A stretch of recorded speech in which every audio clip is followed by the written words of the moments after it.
Hi, I'm Lynn Wise, and with me today is Toba Hellerstein, and we are going to be talking about the prospects for peace in Libya. So, Toba, there are essentially two governments in Libya, and the political infighting between them has led Islamist groups to be able to take advantage of this vacuum, and so it's really created this mess in Libya. What are the two governments fighting over, or why the discord between them? So the governments had originally started in Tripoli, and after disputed elections, a secondary government formed in the eastern part of Libya, in Beta and Tobruk. And so right now, what you have is, like you said, these two rival governments. So one is the GNC, which is still in Tripoli, and then you have the House of Representatives, which is based, depending on the body, in Tobruk and in Beta. So both of these governments claim to represent the entirety of Libya, actually. And even though they derive most of their support and their forces from, on the western side in Tripoli and on the eastern side in Tobruk and Beta, they are purporting to control the government institutions that encompass the entirety of Libya. Mm. And so the United Nations right now is trying to broker a deal between the two governments. How likely is that to happen, or how are these negotiations going, essentially?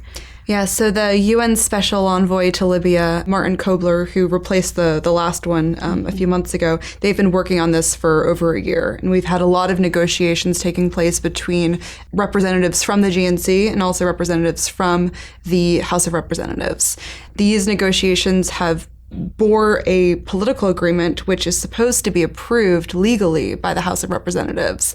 But they've had an incredibly difficult time doing this, not only not reaching a vote, but actually not even reaching quorum in order to pass a vote. Mm-hmm. And so this Government of National Accord, which is the UN-backed initiative that's supposed to be this government that surpasses the western sides and the eastern side and come up with a political solution, it's unclear the degree to which they'll actually be able to not only pass a vote on it, but even implement the actual governance of the GNA were it to be passed, because you have so many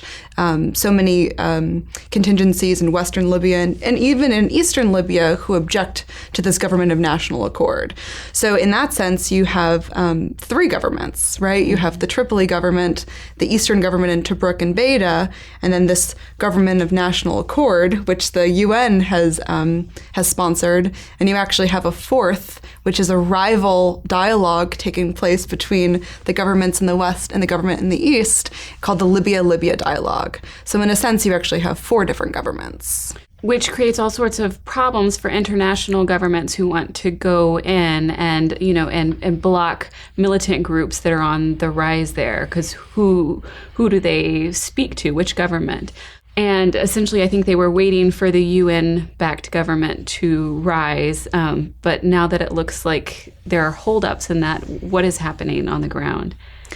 So increasingly, we've had reports of the US, the UK, France, and Italy all increasing their military presence in Libya. Now, this would not be a military intervention in the sense of Western forces, in direct combat with ISIS and the other militant groups that have arisen from this political vacuum, as you were mentioning. But they would be supportive roles, so intelligence gathering, support, training of local partners.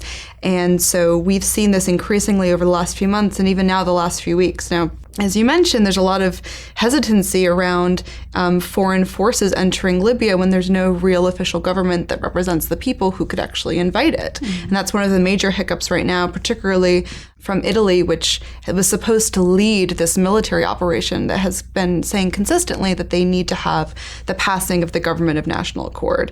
Now, as we go on, and it seems less and less likely that this could actually happen legally and politically, the UN representative to Libya, Martin Kobler, has been calling on alternative solutions. And so what the Western coalition forces and the UN in general is trying to figure out a way to circumvent this politically difficult issue and increase military presence, so airstrikes, training of local forces, in order to combat the militancy issue that's arisen from this vacuum.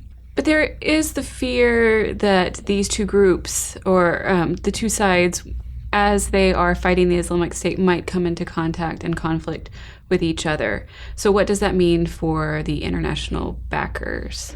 No, exactly. It's incredibly difficult to implement, right? You have different militias associated with the General National Congress in Tripoli, and you have Operation Dignity associated militias associated with the Eastern government, with Khalifa Haftar heading that coalition.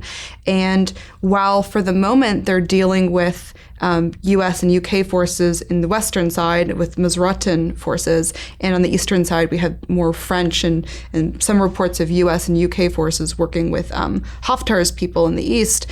Absolutely, when they come closer and closer to Sirte, where Islamic State is based, you might have a situation, and you likely will, where these forces will come into contact with each other. And so really the question is, while Western militaries can work separately and piecemeal and work separately with these different militias, at a certain point, we're going to really need this political solution that actually unifies the actors and creates, political solution after any intervention occurs. Mm-hmm. And it seems until then, it's really going to be a volatile situation.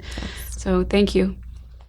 For more on Libya and the Islamic State, please visit stratfor.com.